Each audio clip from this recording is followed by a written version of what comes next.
විශ්ව සවාරිය තුළින් අද බව රැගෙන යන්නේ ලෝකයේ සිටින දරුණු සුනඛ වර්ග පහ වෙතටයි. අංක 5. ඩොබර්මන්. ආරක්ෂක සුනඛ වර්ගයා ලෙස හැඳින්වෙන අතර මෙම වර්ගය ඉතා ක්‍රියාශීලී වේ. අකාරණික වීම මත මෙම වර්ගය ඉතා දරුණු විය හැක. උස අඩි 2.5 වන අතර බර කිලෝග්‍රෑම් 60ත් 80ත් අතර වේ. ඔවුන්ගේ ආයු කාලය අවුරුදු 10ත් අවුරුදු 13ත් අතර වේ. අංක 4. රොට්වයිලර්. එම සුනඛ වර්ගය හර්කියුලස් ලෙස හඳුන්වයි.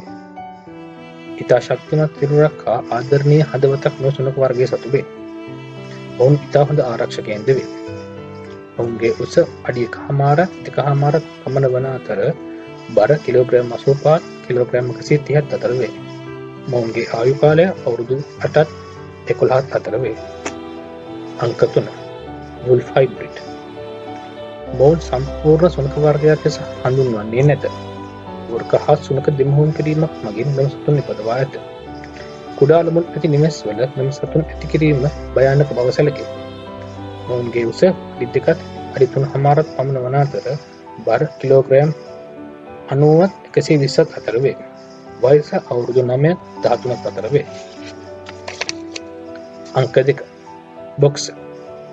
බොහෝ විට මෙම සුනඛ වර්ගයේ පීටර් පෑන් සුනඛයන් ලෙස හඳුන්වයි. එම සුනඛයන් ඉතා හොඳ ශක්තිමත් බවකින් යුක්ත වන අතර ක්‍රියාශීලී බවෙන් උපරිම වේ. මොවුන් ඉතා හොඳ ආරක්ෂකයින්ද වේ. උස අඩි 1.5ත් 2ත් වන අතර බර කිලෝග්‍රෑම් 60ත් 70ත් අතර වේ. වයස අවුරුදු 10ත් 12ත් අතර කාලයක් මොවුන් ජීවත් වේ. අංක 1. පිට්බුල්. එම සුනඛයන්ගේ නම ඇසූ පමණින් හඳුන්වන අතර ඉතා දරුණු සුනඛ වර්ගයක් ලෙස හඳුන්වයි. මොවුන්ගේ දිල් කිස්නෙක මුඛයට ගෙන වසාගත නොහැකි අතර උතුරු කොරියාවේ මිනිසුන් මැරීම සඳහා මෙම සුනඛ වර්ගය භාවිතා කරයි. මෙම සුනඛයින් 50 පමණ මැද්දට මරණ දඬුවම නියම වූ පුද්ගලයා දමන අතර ඔවුන් ක්ෂණික මරණයක් පත්වේ. නමුත් සමහරුන් වෙනස් මතයක් දරයි. ඔවුන් හඳුන්වන්නේ මෙම සුනඛ වර්ගය කුඩා ළමුන් බලා ගැනීමට ඉතා හොඳ බවය. ඔවුන් මෙම සුනඛ වර්ගය නැනී ඩොග් ලෙස හඳුන්වයි.